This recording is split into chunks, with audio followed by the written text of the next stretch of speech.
I used to think I'd never forget the worst day of my teenage life. Turns out I didn't. But what I never expected was that the same person who caused that day would be the one who saved me years later. Let me take you back. I was 14.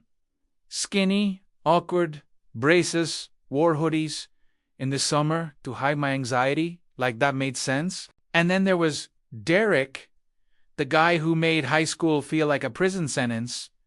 He wasn't just popular, he was that kind of magnetic captain of the basketball team, sharp jawline, louder than everyone in the room, and cruel, subtly cruel. He never hit me.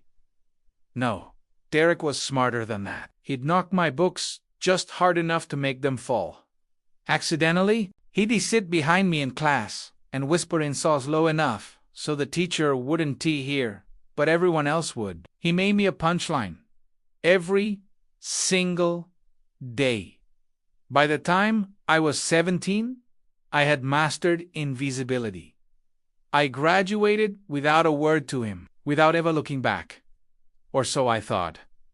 Fast forward 10 years, I'm living in the city now, working long hours at a startup, living alone, doing everything I can to pretend I've moved on.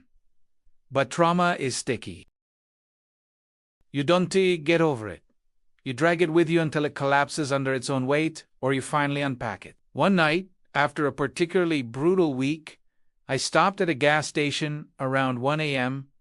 I was exhausted. I didn't notice the guy standing in the shadow by the side of the building until it was too late. He stepped out with a knife, didn't scream, didn't threaten, just said, "Wallet, phone, don't move." I froze. I handed him over. He took them and then hesitated. I remember thinking, this is it. I am gone, not die, behind a gas station at 29 years old because I stopped for Gatorade, and then a voice behind him. "Hey, te we turn it," and in a blur of movement, someone tackled him hard. The knife slid across the pavement. Punchius flew, yelling. It was chaos.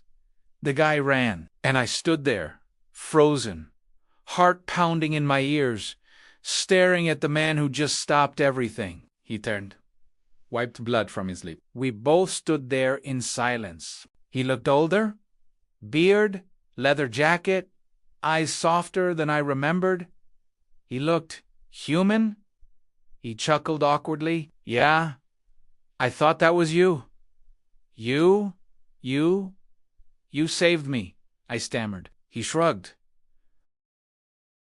Right place, right time, I guess. We ended up sitting on the curb with a police officer, giving statements. After that, we went to a 24-hour diner nearby. We didn't even talk about what happened. We talked about life, work, family. He wasn't who I remembered, and I wasn't who I used to be. At one point I asked, "Do you remember high school?" He looked down at his coffee. "Yeah," he said quietly. "I was a jerk. I know I made it hell for a lot of people. I thought being loud made me powerful."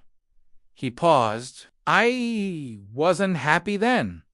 I didn't know how to be. We sat in silence for a while. I wanted to be angry. I wanted to remind him of every wound, every name, every hallway walk of shame, but I didn't.